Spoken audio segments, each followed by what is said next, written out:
Okay, so today is day I want to say 60 of my vegan diet. Um Today all I ate was I should have got the packs. It was like trail mix. Today was the first day. Like it's my second day or third day of like not smoking fully. Um and just stopping. And I'm sticking to it. I'm sticking to it. It's like I don't have anything to fill those gaps of time where I would normally just go outside, smoke, and think. And then I get bored of work, and I'm like, I'm supposed to take a break. So it's like I don't drink alcohol. I can't eat no like burger or like fries or chicken nuggets. So it's like I'm like, okay, well, what do I do? I could talk to my TI friends, but I'm like, I don't feel like when we talk for a long time. We can't talk for 15 minutes. So it's like, so I can't talk to them. So it's like, I kind of just wander around like, da, da, da, da, you know? And I think that's how it's going to be for the next few weeks until I get readjusted and figure out something else to do. I'm leaning more towards exercise, figure out something to do on my lunch break. I guess a quick workout while working. I don't know. What they're doing to my arms right now, I don't know if it can be seen on uh, the camera, but this is my left arm, and like it's like dead center.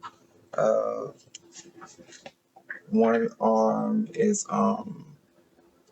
feels and looks weaker than the other arm, like in my opinion, but like this one has more thickness to it. Uh, this one is a lot more thin, and that is because they are taking pumps from the left to the right. So they're restricting most blood flow from left to the right, and they're doing that via illegal internal surgeries. If you wanted to slowly kill and slowly deteriorate someone via Zerset song, that would be the way to do it. My thighs, possibly like I want to say 2 weeks ago, my thighs were like looking and feeling extremely muscular, but because I've stopped smoking, they started back 48 to 70 plus hours. Like, what is it? 24 to 40 or 50 hours worth of constipation daily.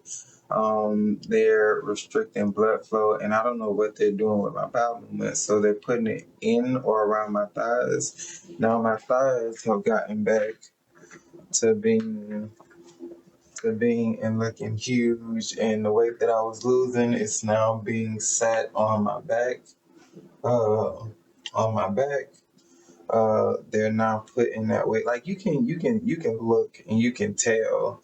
Um, I've gained the weight back to where it was where I was leaving. It's being accumulated back in this area. Um, they're sitting it there because I'm no longer smoking. So this is basically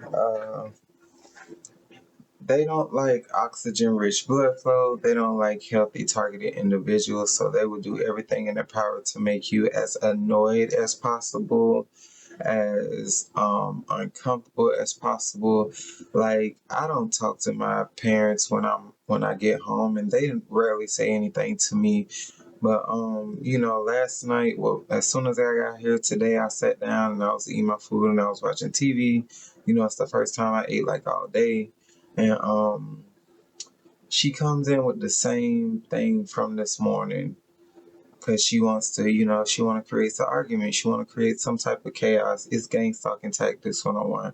So she comes in and she says, uh,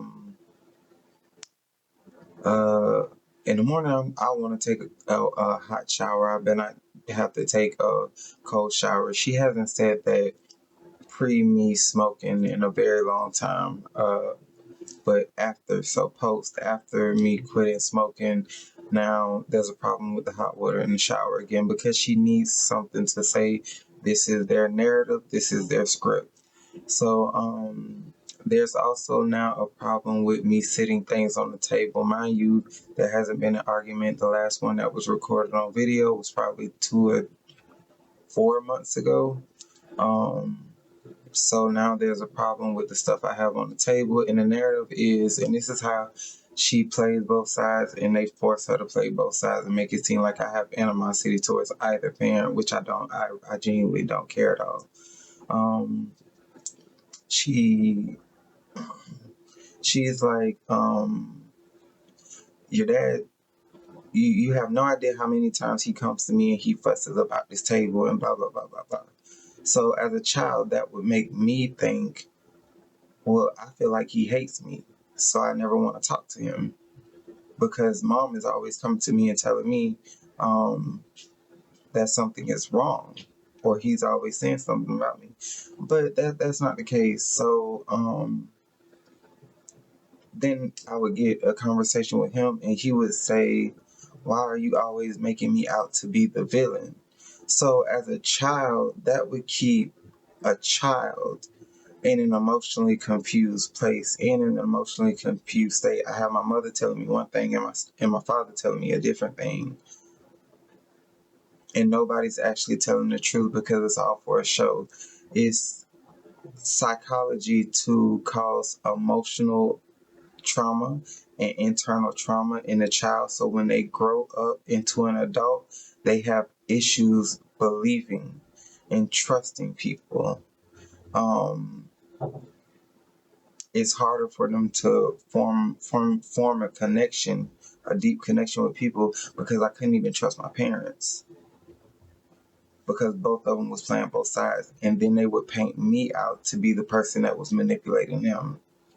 It's like the black sheep goes through psychological hell, psychological, spiritual, physical warfare that they don't even know. And I don't know how I survived. It was purely by I am living proof that God exists.